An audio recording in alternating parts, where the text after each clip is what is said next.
Good morning, students. Today we will be doing a very important topic, that is direct and indirect speech. So let's know more about it. Let's get started. First of all, you should know what is a narration. Narration क्या होती है? When you want to report something that someone said to you, जब आपको report करना होता है वो words जो स्पीकर ने एज इट इज़ बोले थे, तो उस स्पीच को हम डायरेक्ट स्पीच कहते हैं। कोई भी स्पीच को हम दो तरीके से बोल सकते हैं। One way is direct speech and another way is indirect speech. तो नरेशन क्या हुई? Act of reporting the words of a speaker. In direct speech we use actual words जो कि स्पीकर ने बोले थे। So in direct speech the words are enclosed in inverted commas. जो भी बात किसी ने कही है हम उस बात को इन्वर्टेड कोमास में डाल देते हैं। लेकिन इनडायरेक्ट स्पीच में क्या होता है? इनडायरेक्ट स्पीच में हम उसी बात को ट्रांसफॉर्म कर देते हैं, मतलब चेंज कर देते हैं इन अ वे कि वो बात सेम रहे, मीनिंग सेम रहे, लेकिन उसको एनक्लोज करने की ज़रूरत नहीं पड़ती इन्वर्टेड कॉमास में। वो हम अपने शब्दों में बता देते हैं। ठीक है? So, two types of speech are there, direct speech and indirect speech. Now, let's learn more about them. Now, let's see an example. Here, there is a person named Yogesh and he is studying, and John comes and asks, "What are you doing?" Then Yogesh replies, "I am studying." Okay, so the actual words of speaker are quoted as it is. The exact words of speaker are enclosed in inverted commas.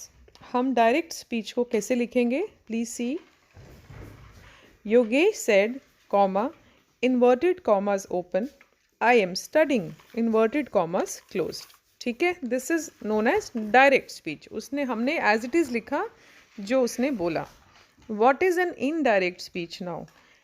Actual words of the speaker are transform. अगर हमको इसको indirect बनाना है तो हम actual words को transform कर देंगे और सेड और रिटन जो है वो सिंपल लैंग्वेज में लिखा जाएगा।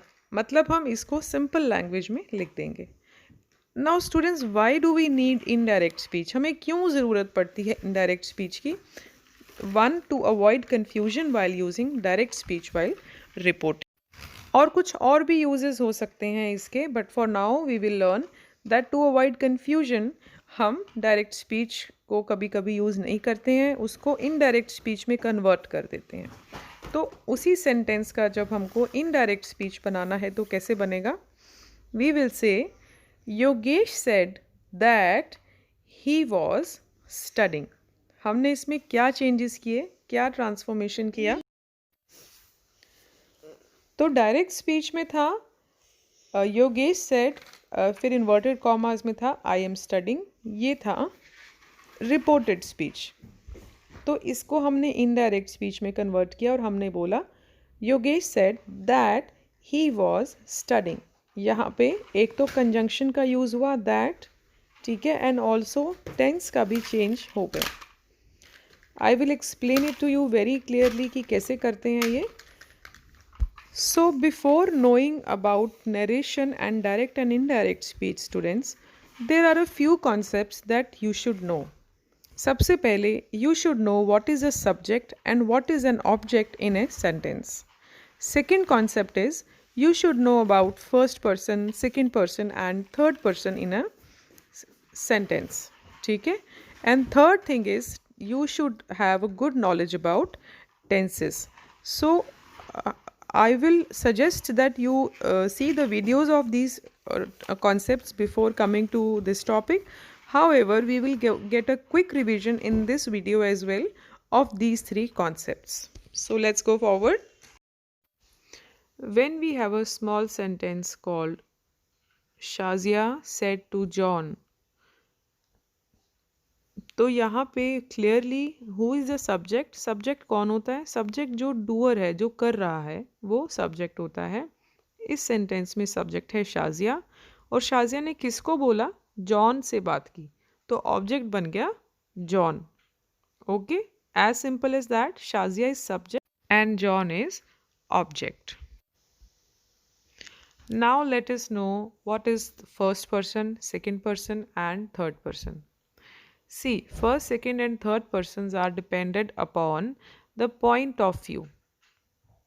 I hope आपने पहले भी ये पढ़ा होगा, but let me help you with it very quickly. First person होता है मैं, जो बात कर रहा है. सेकेंड पर्सन इज यू, जिससे बात कर रहा है. And third person is she, he और इट कैन बी एनीवन, जिसके बारे में बात की जा रही है. Like here let's assume that Ravi, जो फर्स्ट पर्सन है, वो शीना से बात कर रहा है, who is second person, and third person is Madhavi. Then he says, Sheena, do you know that Madhvi is a very smart woman? तो यहाँ फर्स्ट पर्सन है रवि, सेकेंड पर्सन है शीना जिससे वो बात कर रहा है, और थर्ड पर्सन है माधवी. मैं आपसे बात कर रही हूँ students. I am the first person here, you all are second person here, and if I am talking about some other person, some third person, तो वो थर्ड पर्सन हो जाता है. ठीक है? I hope you memorised.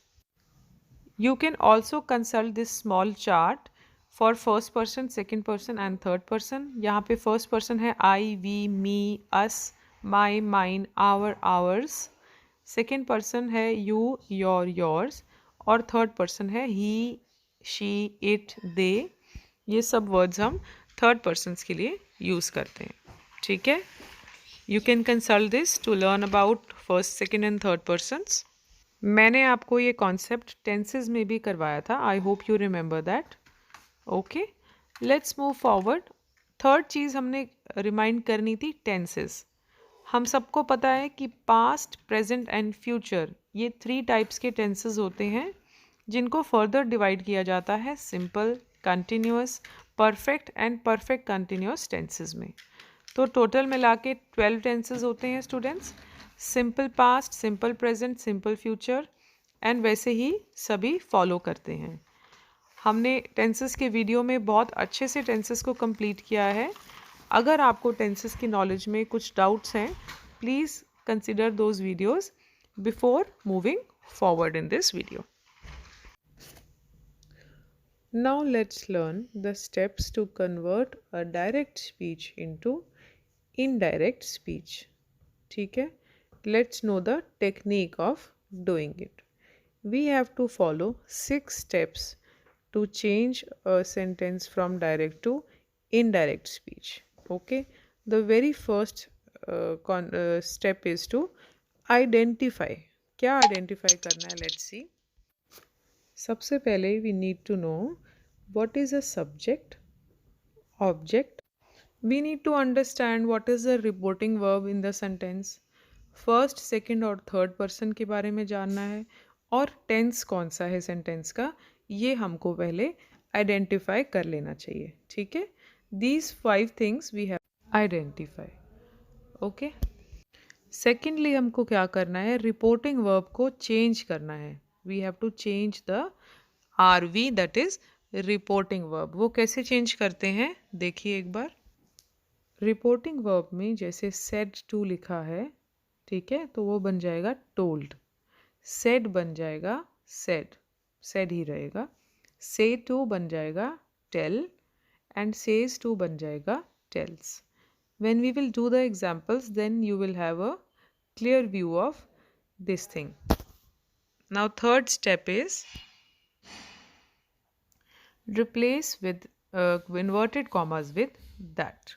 तो हमको क्या करना है? जहाँ इन्वर्टेड कॉमास है वहाँ पे हमें कन्वर्ट करके उसे दैट लगा देना है. Fourth change is change of pronoun.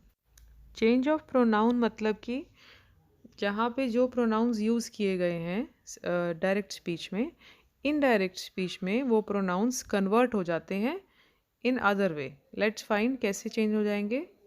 So the first person in the sentence will change according to the subject. Second person in the sentence will change according to the object, and third person will have no effect and it will not change. वो as it is ही रहेगा. तो how will you remember? First person change हो जाएगा subject के according, second person object के according, and third person change नहीं होगा। Fifth step is change of tense. Tense कैसे चेंज होगा, let's find out. Let's do it with this workflow. The simple present tense will change into simple past tense. ठीक है? Present continuous tense will change into past continuous tense. Present perfect in past perfect. Present perfect continuous tense जो है वो change हो जाएगा past perfect continuous tense में. Let's talk about past tense now. Simple past tense change हो जाएगा past perfect tense में, past continuous in past perfect continuous, and past perfect continuous tenses do not change. In future, will change into would or should, and can may will change into could or might. Students, आपको ये सारी चीज़ें examples के बाद बहुत अच्छे से समझ में आ जाएंगी। तो once you see the examples then you can come back to these techniques and you can review these 6 concepts, these 6 steps again.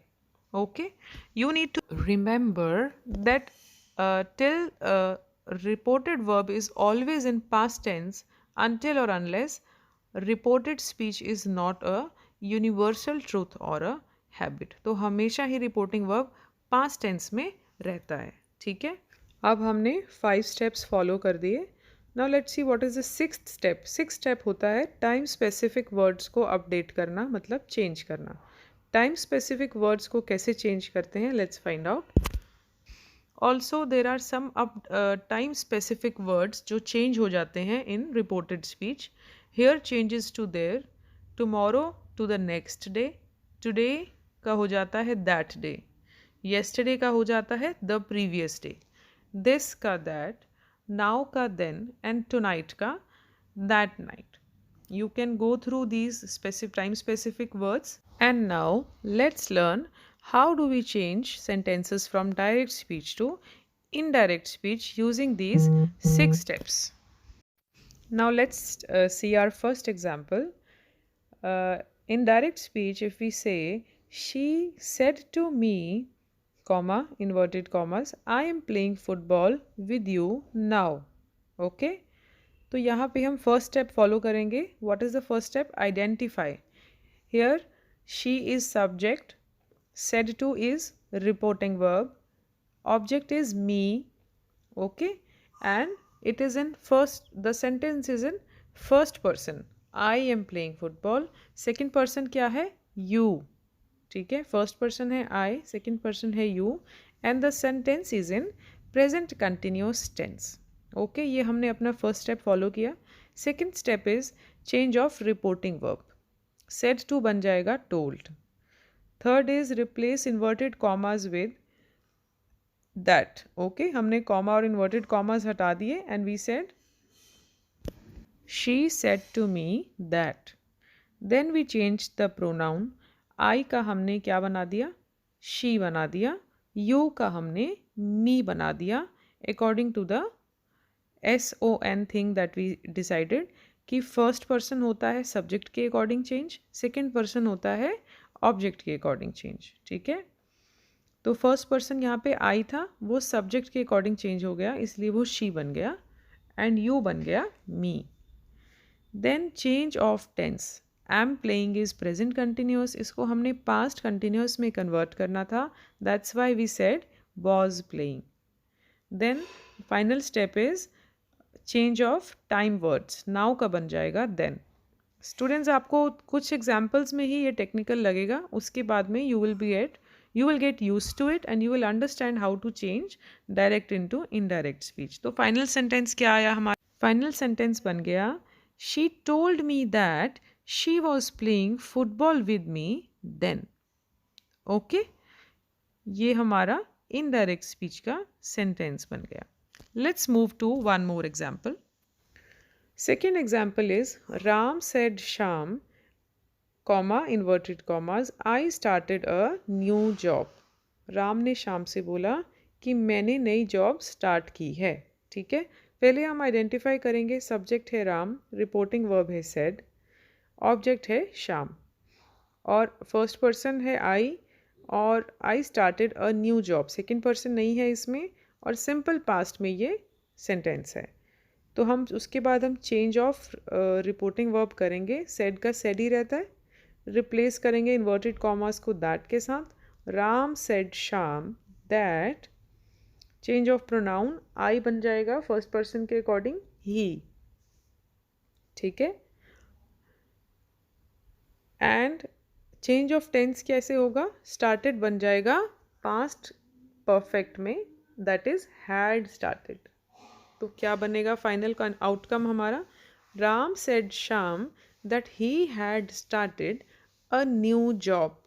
या हमें सिक्स्थ स्टेप फॉलो करने की ज़रूरत नहीं पड़ी स्टूडेंट्स, क्योंकि यहाँ पे कोई टाइमलाइन नहीं दी हुई थी। ठीक है, Ram said Shyam that he had started a new job. Okay, let's see one more example. One more example is, they said, comma, inverted commas, we will plan a picnic tomorrow. ये है डायरेक्ट स्पीच। ठीक है, सबसे पहले हमने identify किया they is subject, said is reporting verb and we is first person, और ये सेंटेंस है सिंपल फ्यूचर में। ओके, तो चेंज ऑफ रिपोर्टिंग वर्ब हो जाएगा, said का said रहेगा, इन्वर्टेड कॉमास का दैट बन जाएगा, एंड चेंज ऑफ प्रोनाउन क्या होगा? वी की जगह दे आ जाएगा first person, second person first person convert हो जाएगा सब्जेक्ट के हिसाब से। ओके, तो सब्जेक्ट बन जाएगा, यहाँ दे सब्जेक्ट था इसलिए दे बन गया।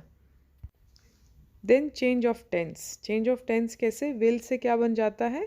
वुड बन जाता है। And change of time words tomorrow का बन जाएगा the next day. So what will be the outcome? They said that they would plan a picnic the next day. Okay, so hope you have understood how we change direct speech into indirect speech. ये 3 examples से आपको कुछ समझ में आ गया होगा. Practice with some exercises that I will send to you. And if you have any doubts, you can directly reach me. All right, students. That's it for now for speech. Okay, I'll see you in the next class. Bye bye. Keep learning. Thank you for watching, students.